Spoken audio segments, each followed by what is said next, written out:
I graduated as a historian. I then became an accountant. I very quickly wanted to get into business, and one of my first clients was a fitness company.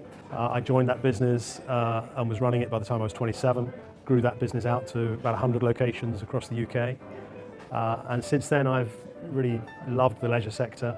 The restaurant and bar sector in particular has been full of activity and opportunities, and that's where I've spent my career.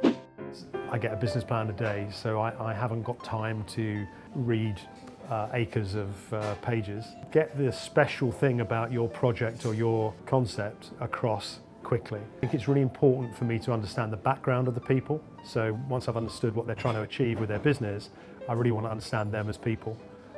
So it's important to get that across quickly as well. And when I meet people, I think they're often surprised that I'd spend about as much time talking about them as people and what they've done and what their aspirations are and what their motivations are as I do about the concept or the business.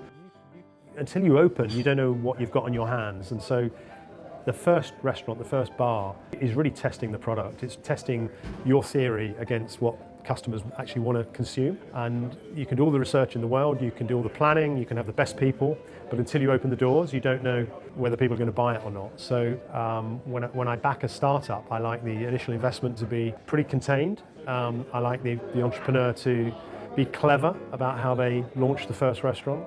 And that means being clever with the property, being clever with the fit out.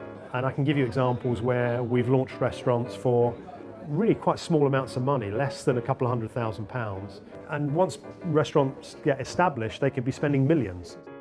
Often I'll meet people and they might have one restaurant or one bar and they're looking to have 20 in 3 years. And it's not going to happen. So nobody's ever expanded that quickly successfully. So I'm very suspicious of plans that are out there in terms of their aspirations. So I prefer people who are very open, honest, modest about their aspirations, but realistic.